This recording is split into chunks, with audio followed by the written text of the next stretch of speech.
Good noon to everybody. Am I visible? আমাকে কি স্পষ্টভাবে দেখতে এবং শুনতে পাচ্ছেন? যদি কেউ আমাকে দেখতে পান এবং স্পষ্টভাবে শুনতে পান তাহলে একটু লিখে জানান। আমি কয়েক মিনিট দেরি হয়ে গেছে, তার জন্য আন্তরিকভাবে দুঃখিত, ক্ষমা চাইছি। আজকে দুপুর 2টো থেকে আমার লাইভে আসার কথা ছিল।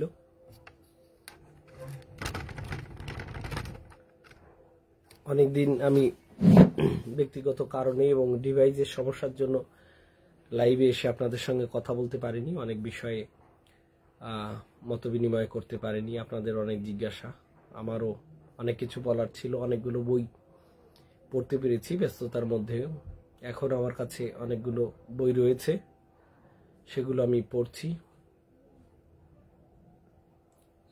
তারপরেও আজকে একটি বিশেষ ঘটনা, 7 মে, আজকে তো ঐতিহাসিক, কারণ আজকের দিনটা বিখ্যাত, রবীন্দ্র জীবন সম্পর্কিত। এবং সিঁদুর, ভারতের পক্ষ থেকে পাকিস্তানে যে সার্জিক্যাল স্ট্রাইক করা হচ্ছে, অনেকগুলো জঙ্গি আস্তানা গড়িয়ে দেওয়া হয়েছে এবং ভারতের দাবি যে অনেক জঙ্গিকে নিকেশ করা হয়েছে, যদিও পাকিস্তানের অন্য দাবি, সেসব কথা বলবো। দেখতে বা শুনতে পাচ্ছেন কিনা কেউ, সেইটা জানালে আমি কথা বলতে শুরু করব। আমাদের আজকের যে আলোচনা, কে কোথা থেকে দেখছেন একটু জানাতে পারেন। নতুন ডিভাইস, নতুন রকম কিছু সেটিং এখানে দেখাচ্ছে, আমি আগে জানি না, জেনে তারপরে হয়তো আপনাদের সঙ্গে সেটা করতে পারবো। আমাকে স্পষ্ট রূপে দেখতে এবং শুনতে পাচ্ছেন কিনা আমি জানি না। সবাইকে ধন্যবাদ, নমস্কার, জয় হিন্দ, জয় ভারত, ভারত মাতা কি জয়। হ্যাঁ, জয় হিন্দ, জয় ভারত। মরুকান্তি বিশ্বাস দাদা ভাই, নমস্কার, সঙ্গে থাকুন।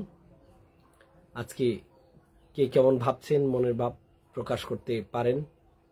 আমি চাইছি আপনারা আলোচনা করুন যে আজকের এই পরিস্থিতি, রাজ্যের যে পরিস্থিতি বা আমাদের যে ন্যাশনাল যে ইস্যু, ভারত সরকারের সামরিক নীতি এই ক্ষেত্রে, জঙ্গি দমনের ক্ষেত্রে, সেটা কিভাবে ভাবছেন, বা আগামী নির্বাচনে এর কি প্রভাব পড়তে পারে।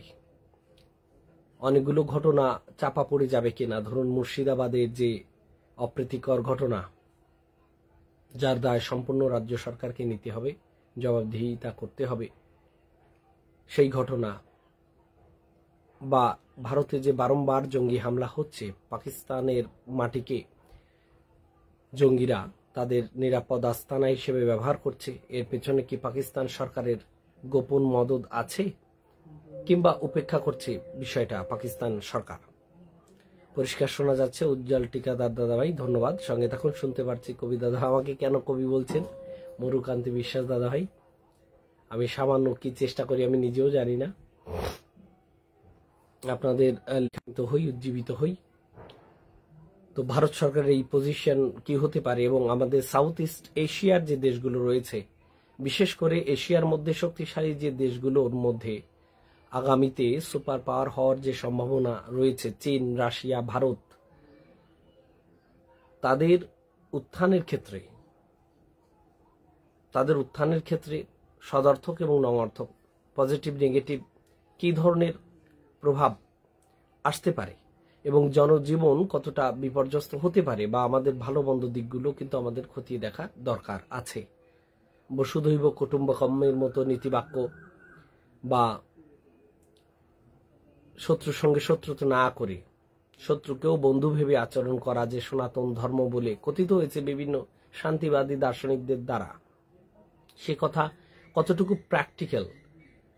যখন বিপদ একেবারে গলায় আটকে যায়, সেই সময় কি আমরা ওই ধরনের নীতি বাক্য ধরে পড়ে থাকতে পারবো কিনা? অর্থাৎ ভায়োলেন্সের সীমা কতটা হতে পারে, কখন হতে পারে, শেষ অপশন হিসেবে হতে পারে, নাকি প্রথমেই আমাদের হিংসাত্মক কোনো উপায় আগে থেকেই বন্দোবস্ত করে রাখার দরকার আছে বলে আপনারা মনে করেন? এগুলোর মতামত আপনারা জানাবেন।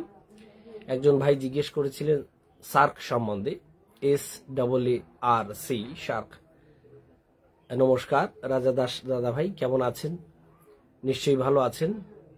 তো আজকের আলোচনা বিভিন্ন টপিকেই থাকবে, যেহেতু আপনাদের সঙ্গে দীর্ঘদিন আলোচনা করিনি, তাই আমি একেবারেই একটি টপিকে ফোকাসড করে বসিনি। আজকে বিভিন্ন দিকেই কথাবার্তা চলবে, যতক্ষণ থাকবো আপনাদের সঙ্গে বিভিন্ন বিষয়ে কথাবার্তা হবে, মত বিনিময় হবে।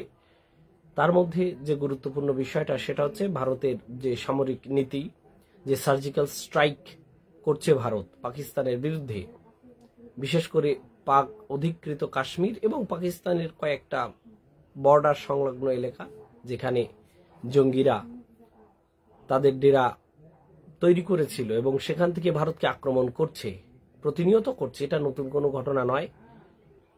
ভারত পাকিস্তানের সঙ্গে মুখোমুখি বড় যুদ্ধও হয়েছে, আপনারা জানেন। 1965, 1999, 1971 না বললে অন্যায় হয়। তারপরেও অনেক কিছু হয়েছে এবং পাকিস্তানের সঙ্গে ভারতের সম্পর্ক মোটেও মধুর নয়, বরঞ্চ দ্বন্দ্বমূলক, সংঘাতমূলক। আমি ভালো আছি রাজা দাস দাদা ভাই। এই জিনিসগুলোকে আপনারা কিভাবে দেখছেন, বা এই সন্ত্রাসী যে কর্মকাণ্ডগুলো, এর সঙ্গে ধর্মকে কতটা যুক্ত করে দেখছেন আপনারা, অর্থনীতিকে কিভাবে দেখছেন এর সঙ্গে, বা ভাষা বা রাষ্ট্র কতটা প্রভাবিত করছে এই ঘটনাগুলোকে? দিনের শেষে যা হচ্ছে সেটা হচ্ছে সাধারণ মানুষও তো ব্যস্ত হয়, তাদেরও জানমালের ক্ষতি হয়। জঙ্গিদের তো হয়ই, কিন্তু সাধারণ মানুষেরও হয়। খবরে শুনছিলাম, যদিও সেই খবরের সত্যতা কোনো টিভি চ্যানেলই দাবি করছেন না, তারপরেও যে সাধারণ জনগণ যারা, তাদের উপরেও কিন্তু পাকিস্তানি আক্রমণ শানিত হচ্ছে। তো সেক্ষেত্রে হতে পারে কোন দিকে আমাদের ঝোঁক থাকা উচিত বলে আপনারা মনে করছেন? আপনারা যুক্ত হয়ে মতামত রাখতে পারেন। আমি যে কথাগুলো একটু বলে নিই তাহলে সুবিধে হবে। সেটা হচ্ছে যে ঘটনার জের ধরে আজকের এই সিঁদুর, আপনারা বুঝতেই পারছেন আমি কোন সিঁদুরের কথা বলছি। রমেশ বাবুর এক চুটকি সিঁদুরের কথা তো আমি বলছি না। ভারত সরকার যে সার্জিক্যাল স্ট্রাইক যার নাম দিয়েছে সিঁদুর বা সিন্দুর, সেই সম্বন্ধে আমি কথা বলছি। তো এখনো পর্যন্ত অনেকগুলি জঙ্গিকে নিধন করা সম্ভব হয়েছে বলে দাবি করেছে সামরিক বাহিনী। শেষ হচ্ছে 22 এপ্রিল মঙ্গলবার 2025-এ যে পেহেলগাঁওতে যে ঘটনাটা ঘটলো, অনেক মানুষ যারা বেড়াতে গিয়েছে সেখানে, তাদের কিন্তু জঙ্গিরা হত্যা করলো। এবার এই হত্যাকেও নানাভাবে ব্যাখ্যা করেছেন বিভিন্ন বিশ্লেষকগণ। রাজনৈতিক দৃষ্টিকোণ দিয়ে কেউ ব্যাখ্যা করার চেষ্টা করেছেন, কেউ এই বলার চেষ্টা করেছেন যে এগুলি সবই বিজেপির যোগসাজশে নির্মিত নাটক, এবং যেহেতু আগামীতে নির্বাচন আছে, সেই নির্বাচনকে প্রভাবিত করার জন্য যখনই নির্বাচন হয় তার আগে এই ধরনের নাটক সাজানো হয়। কেউ এইভাবে ব্যাখ্যা করেছেন, যেখানেই মুসলমান জনগোষ্ঠী সংখ্যাগরিষ্ঠ, সেখানে তারা তাদের ধর্মীয় যে আদেশ উপদেশ নিষেধ আছে, সেই ধর্মীয় বাণীর দ্বারাই প্রভাবিত হয়ে জঙ্গি আচরণ করে এবং অমুসলিম জনগণের প্রতি আক্রমণ করে, গজবা করে, অতর্কিত আক্রমণ করে, এভাবেও ব্যাখ্যা করা হয়েছে। এছাড়াও অনেকেই এইভাবে ব্যাখ্যা করতে চেয়েছিলেন যে পাকিস্তানের স্বাধীন সত্তার জন্য সেখানকার কিছু মানুষ স্বাধীনতার জন্য, সেই ভূখণ্ডের স্বাধীনতার জন্য সংগ্রাম চালিয়ে যাচ্ছে এবং রাষ্ট্রশক্তি জঙ্গি বলে দাগিয়ে দিয়ে তাদের হত্যা করছে। কেউ এইভাবে বলার চেষ্টা করেছেন যে কাশ্মীর ওই অঞ্চল, পাকিস্তান আফগানিস্তান অঞ্চলে অর্থনৈতিক অবস্থা ভালো নয়, শিক্ষার অবস্থা ভালো নয়, তাই পুঁজিপতি বা শাসক শ্রেণী নিঃস্ব মানুষদের মগজ ধোলাইয়ের মাধ্যমে এই ধরনের আত্মঘাতী হামলায় প্ররোচিত করে এবং তারা তাদের মুনাফা বা আখের গোছাতে ব্যস্ত থাকে।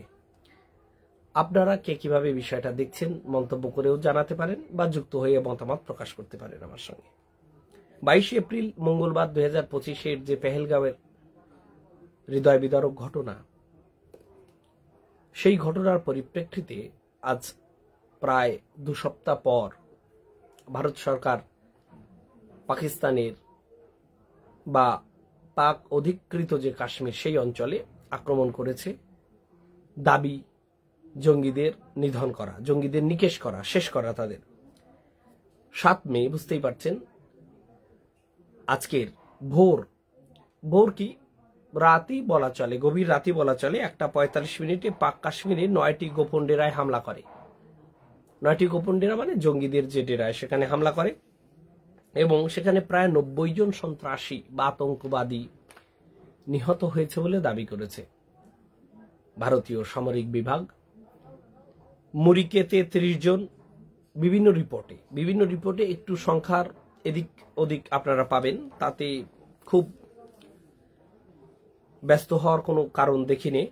পাকিস্তানের দাবি জঙ্গি নয়, বরঞ্চ শিশু, মহিলা সহ 8 জন নিরীহ মানুষের প্রাণ হানি ঘটেছে এখনো পর্যন্ত ভারতের আক্রমণের ফলাফল হিসেবে। পাকিস্তানের দাবি কোনো জঙ্গি মারা যায়নি, বরঞ্চ নারী, শিশু সহ 8 জন সাধারণ নাগরিকের, নিরীহ নিরস্ত্র সাধারণ পাকিস্তানি নাগরিকের প্রাণ গেছে। এই দাবি পাকিস্তান রাষ্ট্রের, সরকারের। এছাড়া বাহাওয়ালপুরে 2টি জঙ্গি ঘাঁটি উড়িয়ে দিয়েছে এবং 30 জন মরেছে বলে ভারতীয় যে সামরিক বিভাগ তার দাবি। মুজাফফরাবাদ, কোটলি, গুলপুর, ভীমরেও, চাক আমরু, শিয়ালকোট, এইরকম প্রধানত 8টা জায়গায় 9টি ঘাঁটি বিধ্বস্ত করেছে ভারতীয় সেনারা। সার্জিক্যাল স্ট্রাইক প্রতিশোধের হুঁশিয়ার এবং অনেক বুদ্ধিজীবী এবং বিশ্লেষক তারা দাবি করেছেন যে আমাদের উদ্দেশ্য শুধু প্রতিশোধ নয়, প্রতিশোধ পরায়ণতা নয়, বরঞ্চ এই যে জঙ্গি আক্রমণ সারা পৃথিবী জুড়ে দেখা যাচ্ছে, ইসলামিক আতঙ্কবাদ, এই শব্দটার সম্বন্ধে আপনাদের কারো আপত্তি থাকলেও জানাবেন। এর বিভিন্ন দৃষ্টিকোণ দিয়েও আমি ব্যাখ্যা করব, যেমন ইসলামোফোবিয়া, হিন্দুফোবিয়া, ব্রাহ্মণোফোবিয়া, এগুলোও কাজ করে, কিন্তু এর কিছু সত্যতাও আছে। একেবারেই যে মন গড়া ব্যাপারটা তা নয়। মানে যে ব্রাহ্মণ্যবাদের বিরুদ্ধে যে তীব্র ঘৃণা মানুষের মনে আছে, অশ্রদ্ধা আছে, এর পেছনে ঐতিহাসিক এবং বর্তমান সময়ের বাস্তব কারণ আছে। ইসলামোফোবিয়া তৈরি হয়েছে অমূলক নয়, এর পেছনেও কিন্তু ঐতিহাসিক ভিত্তি আছে ইসলামোফোবিয়া তৈরি হওয়ার পিছনে। অ্যাংলোফোবিয়া যেরকম তৈরি হয়েছিল ভারতে এক সময়, তারও কারণ ছিল। জেনোফোবিয়া যে তৈরি হয় মানুষের মধ্যে, সেটা শুধুমাত্র মানসিক দুর্বলতা নয়, এর পেছনে অনেক সময় বাস্তবিক ঐতিহাসিক কারণ থাকে। সেগুলো আমি একে একে বলার চেষ্টা করব কয়েকটা উদাহরণের মাধ্যমে। পৃথিবী জুড়ে বিভিন্ন ইসলামিক আতঙ্কবাদী গোষ্ঠী তৈরি হয়েছে। ইসলামিক আতঙ্কবাদী গোষ্ঠী বলতে এই বলতে চাচ্ছি আমি যে সন্ত্রাসী সংগঠনের মূল মোটিভ থাকে মানুষদের মগজ ধোলাই করে ইসলামকে জাস্টিফাই করতে উদ্বুদ্ধ করে যে আমরা যেন ইসলামকে রক্ষা করছি, খোদার বাণী পালন করছি এবং সারা পৃথিবীতে ইসলামকে প্রসারিত করব। এবং নিজ নিজ ব্যাখ্যা, সমস্ত সন্ত্রাসী সংগঠন বা ইসলামের যে বিভিন্ন শাখা আছে, মুসলিম বিভিন্ন গোষ্ঠী আছে, তাদের সকলের ব্যাখ্যা একরকম নয়। কোনো ধর্মের ক্ষেত্রে তা হয় না, কোনো রাষ্ট্রের ক্ষেত্রেও তা হয় না। এক্ষেত্রেও একক কোনো ব্যাখ্যা নেই, মনোলিথিক কোনো রকম স্ট্রাকচার আপনারা পাবেন না। তারপরেও যেখানে গিয়ে ধর্মকে জাস্টিফাই করা হয়, সেদিক থেকে কেউ কেউ বলার চেষ্টা করেন যে এটা একেবারেই ইসলামিক টেররিস্ট অর্গানাইজেশনস, এইভাবে বলেন। আবার দেখুন, এর উল্টো কথাও অনেকে বলার চেষ্টা করেন যে ইসলামোফোবিয়া এমন একটা মানসিক পরিস্থিতি যে নিরীহ কোনো মুসলমানকে দেখলেও, দাড়ি দেখলেও, টুপি দেখলেও খেপে যায়, বা কোনো আরবি হরফ দেখলে খেপে যায়, কোরআন শুনলেই খেপে যায়, মানে তার দোষ থাকুক আর না থাকুক। তো এটা একটা মানসিক রোগের পর্যায়েও কিন্তু পৌঁছে যায় অনেক সময়। জয় হরি বল, প্রণাম নেবেন গুরুজি। আমি তো গুরুজি নই, আর সুমন সুতার আছেন। এছাড়া প্রধানমন্ত্রী 10টায় শেহবাজ শরীফ, আপনারা জানেন তার পরিবার থেকে তিনি প্রথম প্রধানমন্ত্রী পাকিস্তানের, তা তো নয়, তা নন তিনি মোটেই। এবার বিষয় হচ্ছে তিনি আজকে বেলা 10টার সময় বৈঠক ডেকেছিলেন এবং ভারতীয় 2 জন বীরাঙ্গনা, একজন সোফিয়া কোরেশি এবং উইং কমান্ডার ভূমিকা সিং, তারা কিন্তু তথ্য জানিয়েছেন যে এই ঘটনাগুলো কিন্তু ঘটছে। এছাড়াও আমি বলেছি 1947-48-এ, 1965-তে, 1971-এ, 1999-এ বড় বড় যুদ্ধ হয়েছে পাকিস্তানের সঙ্গে ভারতের মুখোমুখি। এছাড়াও ছোটখাটো যে সমস্ত কনফ্লিক্ট বর্ডার নিয়ে, সেগুলো কিন্তু হয়েছে। এটা একদিকে বলা ছিল কে কেন্দ্র করে কি মুর্শিদাবাদের ঘটনা বা অন্যান্য ঘটনা চাপা পড়ে যাবে। সরকারের যে বিভিন্ন খাতে যে ব্যর্থতা রয়েছে রাজ্য বা কেন্দ্র সরকারের, সেগুলো কি চাপা পড়ে যাবে। মানুষ কি এই যুদ্ধ মহড়া দেখে তাদের হৃদয় কি প্রভাবিত হবে নির্বাচনে, সেদিকটাও একটা চিন্তার ব্যাপার আছে। এবং এইটা না করেও কি কোনো উপায় আছে কি নেই সরকারের কাছে, নৈতিকভাবে একেবারে নীতিনিষ্ঠভাবে কি অন্য উপায় আছে কি, যে যখন আপনার ঘরে এসে আপনাকে কেউ হত্যা করে যায়, আপনার পরিবারের কোনো সদস্যকে যখন হত্যা করে যায়, তখন কি আপনার হাত পা গুটিয়ে বা বসে থাকা শোভা পায় কিনা, বা এর উত্তর কিভাবে দেওয়া সম্ভব, এইভাবে ছাড়া আর কোনভাবে দেওয়া সম্ভব হতে পারে বলে আপনারা মনে করেন, এই বিষয়ে থাকে তাও জানাবেন। এই ব্যাপারটা আমার তাগিদ থেকে আমি জানালাম, যেহেতু আমাদের দেশের ন্যাশনাল ইস্যু, বুঝতেই পারছেন, তো আমাদের প্রত্যেকের জীবন প্রভাবিত হবে। চাকরি ক্ষেত্র, ব্যবসা ক্ষেত্র, রাজনৈতিক অঙ্গন, সংস্কৃতির অঙ্গনে একটা প্রভাব পড়বেই। জয় হরি, জয় মতুয়া, জয় গুরু, প্রণাম। প্রণাম সরোজ বিশ্বাস মহাশয়, সঙ্গে থাকুন। তো এই বিষয়ে আপনারা মতামত রাখতে পারেন, এটা আমার বলার কথা বললাম। এছাড়া খ্রিস্টান সংগঠনও আছে, যেটা আমেরিকা যুদ্ধের পরেও যখন তাদের গৃহযুদ্ধ হলো, তারপরে টিপেল কে বলে একটা সংগঠন তৈরি হয়েছিল, হ্যাঁ, সেটা হচ্ছে ক্রিশ্চিয়ানিটি বেস। প্রথম দিকে তারা ক্লাবের মতো ছিল, অন্য স্বেচ্ছাসেবী একটা সংগঠন। তার পরবর্তীকালে কিন্তু কু ক্ল্যাক্স ক্ল্যান, KLUX, ক্ল্যাক্স KLAN, ক্ল্যান, এটা দিয়ে আপনারা সার্চ করে দেখতে পারবেন যে খ্রিস্টানিটিকে কেন্দ্র করে একটি জঙ্গি সংগঠন গড়ে উঠেছিল। আর এটাই প্রথম নয়, টেররিস্ট অর্গানাইজেশন পৃথিবী জুড়ে যে আছে, কোথাও হোয়াইট সুপ্রিমেসি আছে, কোথাও ধর্মকে কেন্দ্র করে আছে, কোথাও ভাষাকে কেন্দ্র করে আছে, কোথাও জাতীয়তাকে কেন্দ্র করে আছে, কোথাও কোনো নির্দিষ্ট ভূখণ্ডকে কেন্দ্র করে আছে, বা কোথাও কোনো ট্রাইবের যে জীবন চেতনা, তাদের যে জীবন বীক্ষণ, তাদের যে আবেগ অনুভূতি, সেটাকে কেন্দ্র করেও কিন্তু জঙ্গি কাজকর্ম ঘটে। জং শব্দটা ফার্সি, জং মানে যুদ্ধ। যুদ্ধ করলেই জঙ্গি নয়, আমি এর সংজ্ঞাটা একটু দিই। যখন কোনো স্বীকৃত রাষ্ট্রের যে সেনাবাহিনী থাকে, তাদেরকে সাধারণত জঙ্গি বলা হয় না, তারা বৈধ সামরিক সংগঠন। যে সংগঠনের কোনো রাষ্ট্রীয় বৈধ ব্যাকআপ থাকে না, সমর্থন থাকে না, সেই ধরনের যোদ্ধা গোষ্ঠীকে জঙ্গি বলা হয়। তালেবানকেও জঙ্গি গোষ্ঠী বলা হতো, কিন্তু যখন তালেবান আফগানিস্তানের সরকার গঠন করেছে, তখন থেকে কিন্তু আর তালেবানকে জঙ্গি গোষ্ঠী বলা হয় না। কেন? তারা সে দেশের সরকার গঠন করেছে, অর্থাৎ তাদের কাছে একটা বৈধ সরকার আছে, একটা রাষ্ট্র আছে, রাষ্ট্রীয় বৈধতা তারা প্রাপ্ত হয়েছে, তাই তাদেরকে আর জঙ্গি গোষ্ঠী বলা হচ্ছে না। যখন পাকিস্তানি লোকজন পাকিস্তানের বিরুদ্ধে যুদ্ধ করছে আলাদা হওয়ার জন্য, অর্থাৎ বাংলাদেশ হওয়ার জন্য, তখন পাকিস্তানি সরকার সেই মুক্তিযোদ্ধাদের বলছে জঙ্গি, অর্থাৎ অবৈধ সামরিক সংগঠন। কিন্তু যখন তাদের কাছে একটি স্বাধীন রাষ্ট্র চলে এলো, বিশেষ স্বীকৃতি পেল, তখন সেই দেশেরই যে সামরিক সংগঠন, তাকে আর জঙ্গি বলা হচ্ছে না। অর্থাৎ যুদ্ধ করলেই জঙ্গি বলা যাবে না। পরিভাষা দিয়ে বুঝতে হবে, জং মানে যুদ্ধ, ঠিক আছে, জঙ্গি মানে যোদ্ধা, তাও ঠিক আছে আক্ষরিকভাবে, কিন্তু পরিভাষায় কিন্তু তার অর্থ পরিবর্তিত হয়েছে। জয় হরি বল। প্রণাম নেবেন দাদা, বিষ্ণু দাস দাদা ভাই, প্রণাম আপনাদের। আমি তো আমার মতো খানিক বকবক করলাম, এবার আপনারা যদি কিছু বলেন, কথা বলেন বা যুক্ত হতে চান, আমাকে একটু জানান। খুব বেশিক্ষণ থাকার প্রয়োজন নেই, তারপরে এই কথাগুলো বললাম। অন্যান্য এই বিষয়ে বা অন্য কোনো বিষয়ে আপনাদের যদি আমাকে জানানো থাকে বা কোনো জিজ্ঞাসা থাকে বা কিছু বলতে চান, আমাকে জানাতে পারেন। আরেকটি ঘটনাও প্রসঙ্গক্রমে বলি, যেরকম আপনারা জানেন যে একটা মায়ানমারের রাখাইন প্রদেশে যে সমস্ত জনগোষ্ঠী ছিল মুসলিম প্রধান, তাদের প্রতি সেখানকার যে সামরিক সংগঠন, সরকার বলা যাবে না, কেননা জান্তা আপনারা জানেন সরকার আছে, তো সেটা একটু টালটামাল অবস্থা। মায়ানমারে ভোটের মাধ্যমে নির্বাচিত, গণতান্ত্রিক পদ্ধতিতে নির্বাচিত কোনো সরকার বর্তমানে মায়ানমারে নেই। এর আগে যিনি ছিলেন আপনারা জানেন আং সান সুচি, তিনি জেলে বন্দী আছেন। আং সান সুচিও কিন্তু নোবেল প্রাইজ পেয়েছিলেন একসময়, শান্তি নোবেল। এখন তার পরিস্থিতি ভালো নয়, তিনি জেলে আছেন।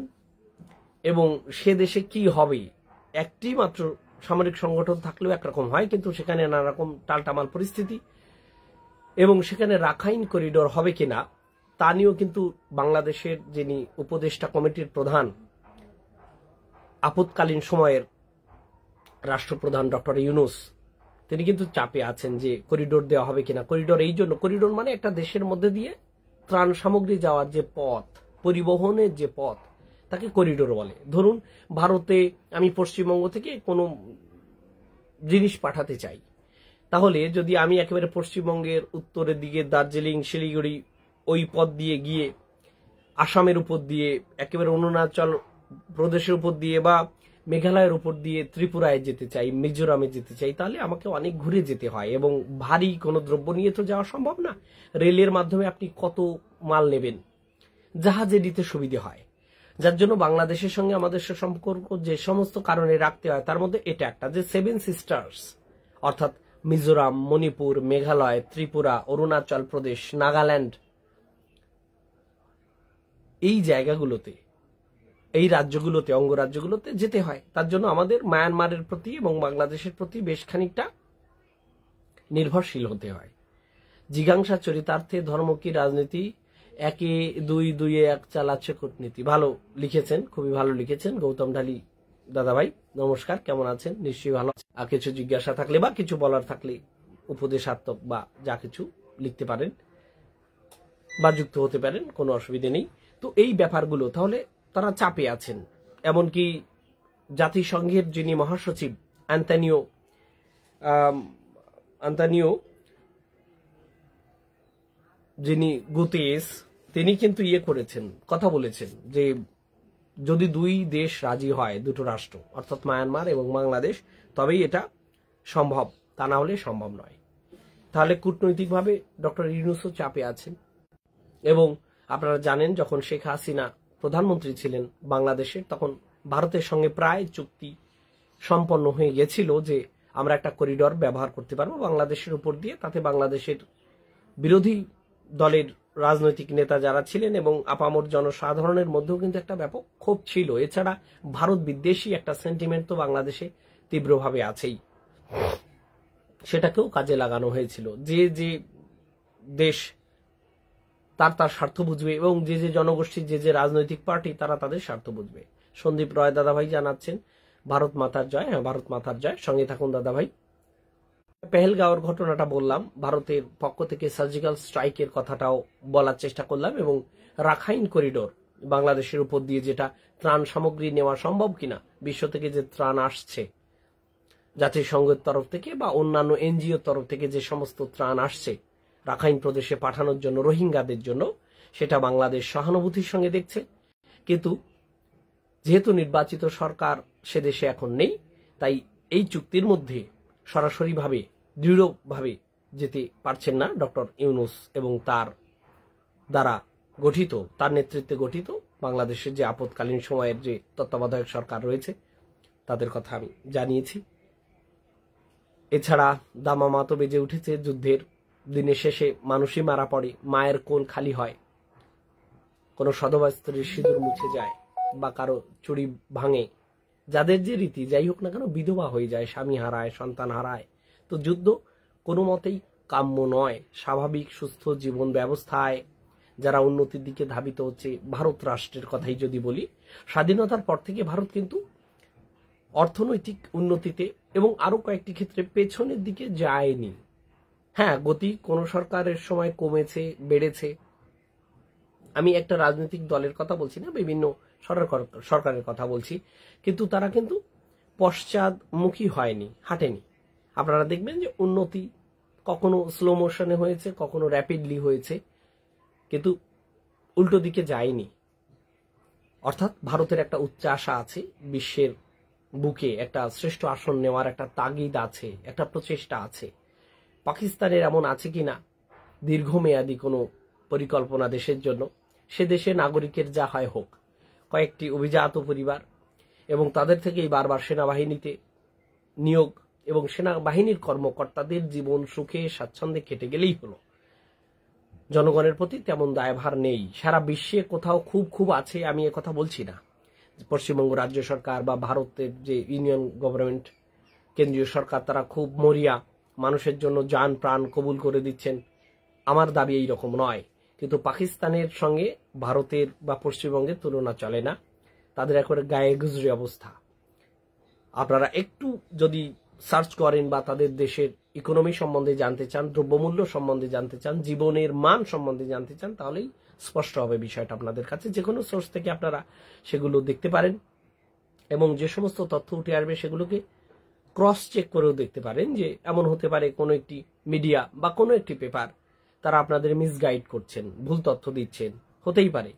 তাই বিভিন্ন সোর্স আপনারা মিলিয়ে দেখবেন তথ্য ঠিক আছে কি নেই, তাতেও দেখবেন পরিস্থিতি ভালো নয়। তো তাদের ক্ষেত্রেও তাদের যে সমস্ত সরকার প্রধান আছেন, সেনাবাহিনী প্রধান আছে, তাদের জন্য যুদ্ধ ভীষণ দরকার। অর্থাৎ যুদ্ধের মতো একটা বৃহত্তর ইস্যু দিয়ে জাতীয় দুর্যোগ সামনে এনে তাদের যে মৌলিক অধিকার, শিক্ষা, স্বাস্থ্য, বাসস্থান, চিকিৎসা, মানবিক যে সমস্ত অধিকার, সে অধিকারের জবাবদিহিতা থেকে মুক্তি, সাময়িক মুক্তি পেতে পারে পাকিস্তানের সরকার এবং রাষ্ট্রপ্রধানগণ। ভারতের ক্ষেত্রেও তা হওয়া অমূলক নয়। তারপরেও যদি আক্রমণ এইভাবে আসতে থাকে যে কোনো সরকারের সময়, এমনটি নয় যে এই যে সরকার এখন কেন্দ্রীয় সরকারে দায়িত্বে রয়েছেন একটি বিশেষ রাজনৈতিক দল, সেই সময় শুধু এই ঘটনা ঘটছে তা না। প্রাক্তন সরকার যারা রয়েছেন ছিলেন তাদের ক্ষেত্রে এই ঘটনা হয়েছে, তারও আগে এগুলো ঘটেছে, তারও আগে এগুলো ঘটেছে। তাহলে এটা একটা চলমান প্রক্রিয়া, চলতে শেষ হবে না। কখনো কি শান্তি সমঝোতা হওয়া সম্ভব নয়? কোন কোন কারণে বাধা হয়ে দাঁড়াচ্ছে আমাদের মধ্যে শান্তির? আজকে ইউরোপের যে যুযুধান রাষ্ট্রগুলো, একবার মনে করুন ফ্রান্সের সঙ্গে জার্মানির অবস্থা কি ছিল, 1939-এ কি ছিল, 45 পর্যন্ত কি ছিল, হাঙ্গেরি, চেকোস্লোভাকিয়া, ইতালি, এই যে দেশগুলো, ইংল্যান্ডের কথা আপনারা ধরুন, আয়ারল্যান্ডের কথা ধরুন, তারপরেও তো তারা ইউরোপীয় ইউনিয়ন গঠন করে তারা এখন উন্নতির শিখরে চড়ার চেষ্টা করছে এবং তারা অনেক ক্ষেত্রে সফল। আর একটি ভারতীয় উপমহাদেশ যার মধ্যে আফগানিস্তান, পাকিস্তান, বেলুচিস্তান যদিও আলাদা দেশ নয়, স্বাধীনতার সময় আলাদা দেশই ছিল, পরে অধিগ্রহণ করেছে পাকিস্তান, বেলুচিস্তানকে গ্রাস করেছে, যেমন চায়না তিব্বতকে করেছে। বাংলাদেশ, শ্রীলঙ্কা, মায়ানমারের একটা অংশ, নেপাল, ভুটান, ভারত, মালদ্বীপ, এই যে বৃহত্তর একটি ভারতীয় উপমহাদেশ অঞ্চল, তার মধ্যে এত বৈরিতা কেন? একটা ইউনিয়ন কি গঠন করা সম্ভব নয় এই অঞ্চলে? সার্কের কথা একজন জিজ্ঞেস করছিলেন, সার্ক গঠিত হয়েছে কিন্তু কাজের কাজ কিছু হয়েছে কি? 1985-তে এরশাদের আমল, তখন ঢাকাতে গঠিত হয়েছিল সার্ক 7টা দেশ নিয়ে। বাংলাদেশ ছিল, ভারত ছিল, নেপাল ছিল, ভুটান ছিল, মালদ্বীপ ছিল, শ্রীলঙ্কা ছিল, পাকিস্তান ছিল এবং 2005 থেকে দাবি করতে শুরু করে আফগানিস্তান যে আমরা সার্কের অন্তর্ভুক্ত হব এবং 2007-এ এসে আফগানিস্তানও সার্কের অন্তর্ভুক্ত হয়।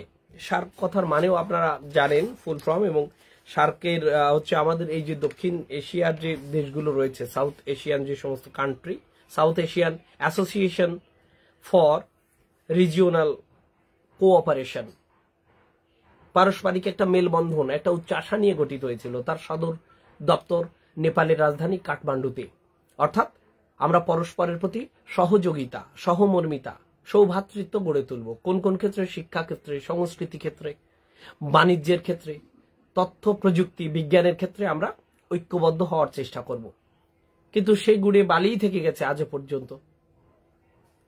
পাকিস্তানের সঙ্গে ভারতের সম্পর্ক ভালো হয়নি, ভারতের সঙ্গে বাংলাদেশের সম্পর্ক কিন্তু দিন দিন খারাপ হয়েছে। নেপালের সঙ্গে ভারতের যে সম্পর্ক সেটা টানাপোড়েনের মধ্যে দিয়ে গেছে। ভুটানের সঙ্গে বিষয়টা আলাদা, মালদ্বীপের সঙ্গে ভারতের সম্পর্ক খুব ভালো হয়নি, পাকিস্তানের সঙ্গে আফগানিস্তানের সম্পর্ক ভালো হয়নি।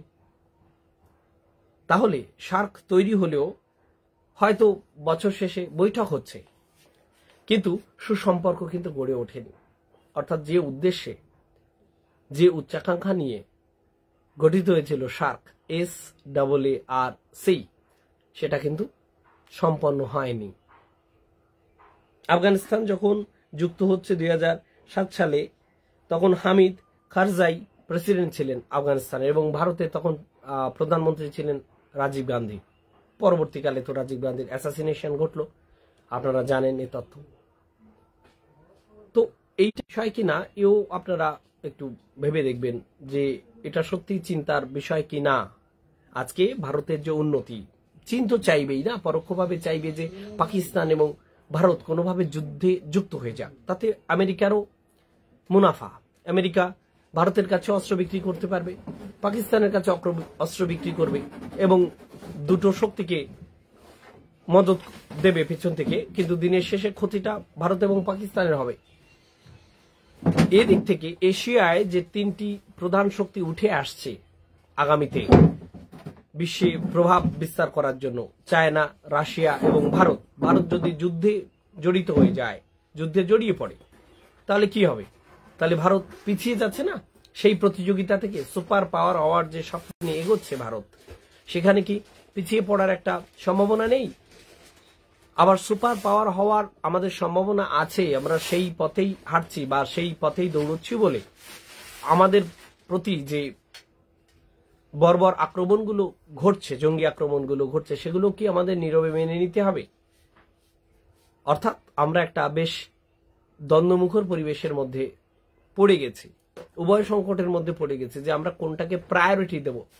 যুদ্ধকে প্রায়োরিটি দেব, আমাদের আত্মরক্ষাকে প্রায়োরিটি দেব, আমাদের সাধারণ মানুষের জীবন যাপনকে আমরা প্রায়োরিটি দেব, দেশের জনগণকে, নাকি দেশের সামগ্রিক যে অর্থনৈতিক এবং রাজনৈতিক সাংস্কৃতিক যে উন্নতি বিশ্বপটলে আমরা চাইছি সেটাকে বেশি গুরুত্ব দেব?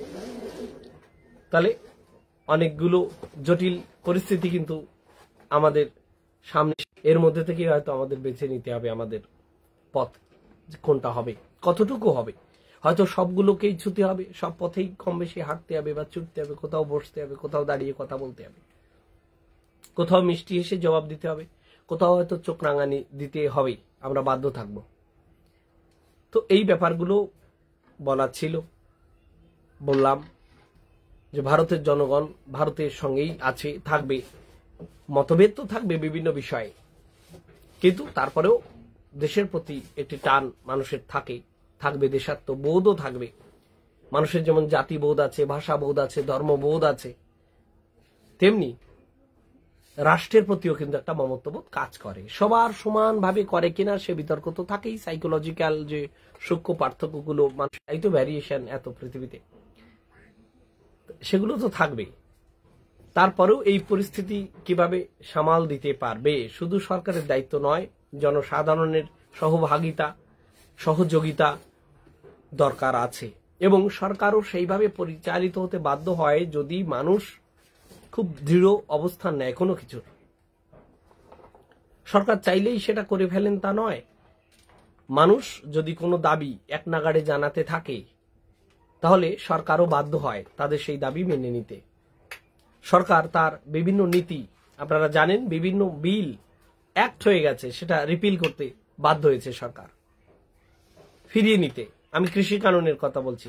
যখন কৃষি বিষয়ক বিল এলো, যখন পাঞ্জাব হরিয়ানা জুড়ে কৃষক আন্দোলন হলো ব্যাপক আকারে, তখন মোদিজির নেতৃত্বে গঠিত যে ক্যাবিনেট, যে মন্ত্রিমণ্ডল, তারা কিন্তু তাদের বিল ফেরত নিতে বাধ্য হলো।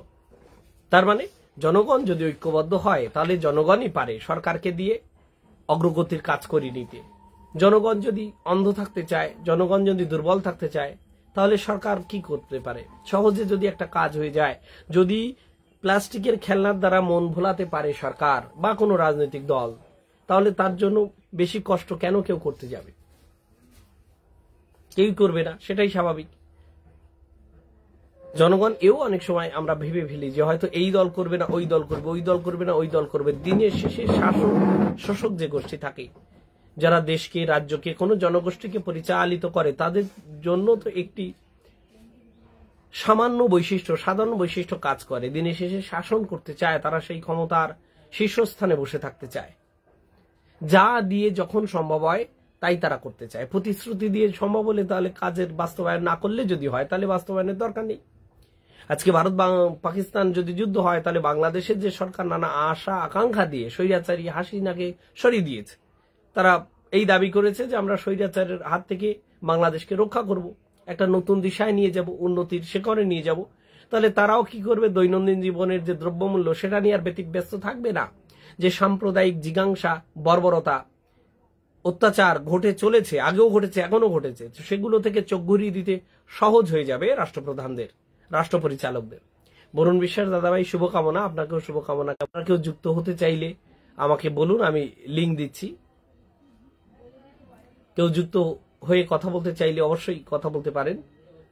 আপনাদের সবাইকেই নমস্কার, অনেক শুভকামনা, অনেক ভালোবাসা। অনেকদিন আপনাদের সঙ্গে কথা বলিনি। এই বিভিন্ন কথাগুলোই আমি বলার চেষ্টা করছি যে মানুষের নেতা মানুষের মধ্য থেকেই উঠে আসে। রাজনৈতিক দল, ভারতের যে রাজনৈতিক দল, সে তো আর রাশিয়ার মানুষজন ভারতের রাজনৈতিক দল গঠন করে না, তাই না? পাকিস্তানে যে সমস্ত রাজনীতি হয় তা তো আর ইংল্যান্ডের লোকে করে না, আমেরিকার লোকে করে না, পাকিস্তানের জনগণই করে। অর্থাৎ তাদের যে আশা আকাঙ্ক্ষা তা কিছুটা প্রভাবিত করা যায়, কিন্তু একেবারে তো ইনকালকেট করা যায় না নতুন কোনো আশা, নতুন কোনো আকাঙ্ক্ষা। তার মানে মানুষকে, জনগণকে সচেতন হতেই হবে। তা না হলে কিন্তু তারা সরকারকে বাধ্য করতে পারবে না কোনো কিছু বাস্তবায়ন করার জন্য। সরকার কি হবে? নামেই গণতন্ত্র চলবে, কিন্তু আসলে সেই রাজতন্ত্রের মতোই রাজনৈতিক দল যা মনে করবে, কোনো সরকার যা মনে করবে তাই করবে। আমার আপনার কিছু করার থাকবে না। আপনার পছন্দের দল সবসময় দেশের শাসক হবে না, আমার পছন্দের দল সবসময় শাসক হবে না। যার কোনো দলই পছন্দ নয়, এমনও মানুষ আছেন যে কোনো রাজনৈতিক দলই তার পছন্দ নয়, এমনও মানুষ আছে। আবার একাধিক দলকে সমর্থন করেন এমন মানুষও আছেন। আবার এমন অনেক মানুষ আছেন যারা রাজনৈতিকভাবে যথেষ্ট অসচেতন। জয় হরিচাঁদ, জয় গুরুচাঁদ, বিভাস রায় দাদাভাই, আপনাকে স্বাগত, নমস্কার। এমনও হয়, তার মানে মানুষের জীবন শুধুমাত্র রাজনৈতিক ভাবধারা প্রভাবিত হয় না, শুধু ধর্মীয়, শুধু ভাষা, শুধু সংস্কৃতি, শুধু অর্থনীতি দিয়ে হয় না, বরঞ্চ এই সমস্ত ফ্যাক্টরগুলো সম্মিলিতভাবে একটা যে পরিবেশ সৃষ্টি করে তার দ্বারাই আমাদের জীবন কিন্তু পরিচালিত হয়। শুধুমাত্র অর্থনীতি দিয়ে, শুধুমাত্র ধর্ম দিয়ে, শুধুমাত্র ভাষা দিয়ে, শুধুমাত্র জ্ঞান, বিবেক, বুদ্ধি, শিক্ষাগত যোগ্যতা দিয়ে নিজ জীবনকে, সমাজকে, রাষ্ট্রকে বা বিশ্বকে ব্যাখ্যা করা যায় না। যে ব্যক্তি বা যারা মনে করছেন যে পৃথিবীর এই সমস্ত সমস্যার মূলে হয়তো একটি ধর্ম, বা এই সমস্ত সমস্যার মূলে হয়তো রাষ্ট্র, সমস্ত সমস্যার মূলে হয়তো পুঁজিবাদ, বিষয়টা এরকম নয়। সজীব কুমার দাস, নমস্কার ভাই, কেমন আছো? নিশ্চয়ই ভালো আছো, অনেকদিন দেখা হয়নি, আলাপ হয়নি। তো এই ব্যাপারগুলোকে কিন্তু ভালো আছো তো দাদা? ভালো আছি সজীব দাস ভাই, নিশ্চয়ই তুমিও ভালো আছো। তো এই ব্যাপারগুলো যদি আপনারা মাথায় না রাখেন তাহলেই কিন্তু মুশকিল। কোনো একটা পরিচয়কে যদি আপনি খুব বড় করে তোলেন যে আমি বাঙালি, বা আমি পুরুষ, বা আমি কালো, বা আমি দলিত, বা আমি দরিদ্র, আমি প্রলেতারিয়েত, কোনো একটি পরিচয় যখন আপনাকে একেবারে মাথা উঁচু করে তোলেন, অন্যান্য পরিচয়কে যখন আপনি চেপে দিতে চান, দলন করতে চান, ডিপ্রেস করতে চান, তখনই কিন্তু ব্যালেন্স, সমরসতা ভেঙে যায়, ভারসাম্য ভেঙে যায়। তখন আর সমরস থাকে না, সেই যে শান্তি, নির্বেদ, সেটা কিন্তু আর থাকে না। তখনই বিভিন্ন সমস্যা সৃষ্টি হয়।